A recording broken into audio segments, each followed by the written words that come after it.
नमो नमः। आज का पंचांग। आज श्री संवत 2082, सूर्य दक्षिणायन, उत्तर गोल, शरद ऋतु, सौर मास आश्विन, एक गते, आश्विन कृष्ण पक्ष की उदय व्यापिनी एकादशी तिथि। शुभ दिन है बुधवार और नक्षत्र है पुनर्वसु।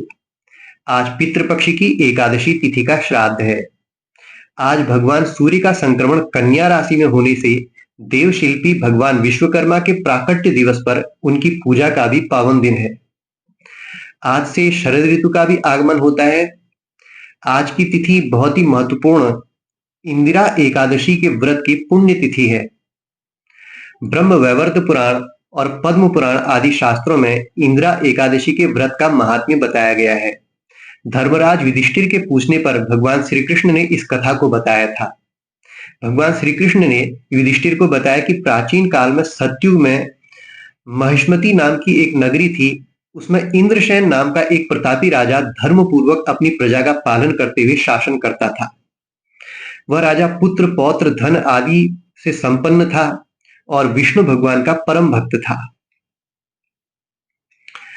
एक दिन जब राजा सुखपूर्वक अपनी सभा में बैठा था तो आकाश मार्ग से देवर्षि नारद उनकी सभा में आए। राजा ने विधि पूर्वक उनका अतिथि सत्कार किया, उन्हें अर्घ्य दिया, आसन दिया।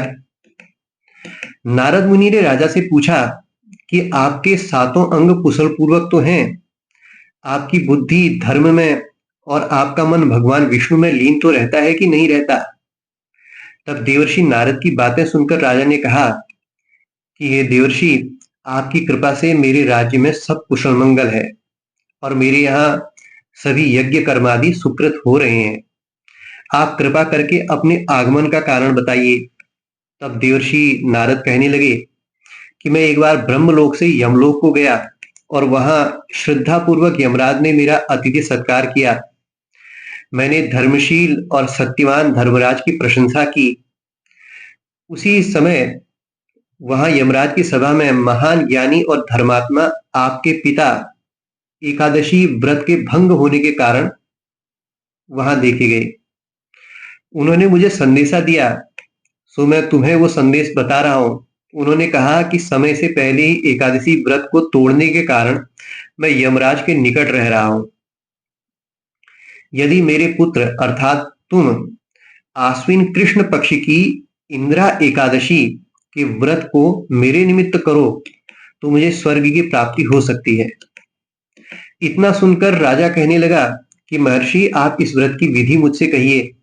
तब नारद मुनि ने बताया कि आश्विन माह की जो कृष्ण पक्ष की दशमी तिथि होगी, उस दिन प्रातः काल श्रद्धा पूर्वक स्नानादि से निवृत्त होकर पुनः दोपहर में नदी आदि में जाकर के स्नान करना, फिर श्रद्धा पूर्वक पितरों का श्राद्ध करना और उस दिन एक ही बार भोजन करना, और एकादशी के दिन उसके अगले दिन ब्रह्म मुहूर्त में स्नान आदि से बाद व्रत के नियमों को भक्ति पूर्वक ग्रहण करना और संकल्प करना कि आज संपूर्ण भोगों को त्याग कर निराहार रहकर मैं एकादशी का व्रत करूंगा।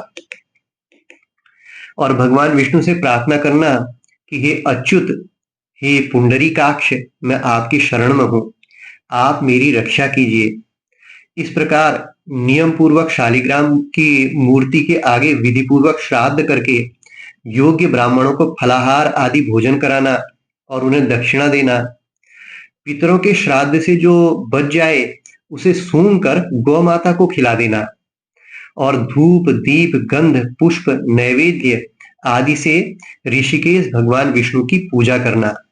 रात में भगवान की प्रतिमा के निकट जागरण करना और इसके पश्चात जब द्वादशी तिथि आएगी तो उस दिन प्रातः काल होने पर भगवान का पूजन करके ब्राह्मणों को भोजन कराना और अपने परिवार कुटुंब के साथ स्वयं भी मौन रह करके भोजन करना। उस दिन बोलना नहीं, भोजन के समय तक, उसके बाद बोलते हैं। तो नारद जी कहने लगे कि हे राजन, इस विधि से यदि तुम आलस्य रहित रह करके इस एकादशी के व्रत को करोगे तो तुम्हारे पिता निश्चय ही स्वर्ग लोक में पहुंचेंगे। इतना कहकर नारद जी अंतर्ध्यान हो गए। नारद जी के कथनानुसार राजा ने अपने बांधों तथा दासों के साथ व्रत किया और ऐसा करके आकाश से पुष्प वर्षा हुई। उस राजा का पिता गरुड़ पर चढ़कर भगवान विष्णु के लोक को गया और राजा इंद्रसेन भी एकादशी के व्रत के प्रभाव से निष्कंटक राज्य करके अंत में अपने पुत्र को सिंहासन पर बैठाकर स्वर्ग लोक गया। भगवान श्री कृष्ण बोले, हे युधिष्ठिर, यह इंद्रा एकादशी के व्रत का महात्म्य मैंने तुमसे कहा। इसके पढ़ने और सुनने से मनुष्य सब पापों से छूट जाते हैं और सब प्रकार के भोगों को भोग कर अंत में वैकुंठ लोक को जाते हैं। इतना ही नहीं, इस व्रत से पितृदोष भी दूर होता है और पितृदोष से भी मुक्ति मिलती है और पितरों को मोक्ष की प्राप्ति भी होती है। भगवान श्री हरि विष्णु सभी का मंगल करें। आज का दिन सभी के लिए मंगलमय हो, इसी शुभकामना के साथ नमो नमः।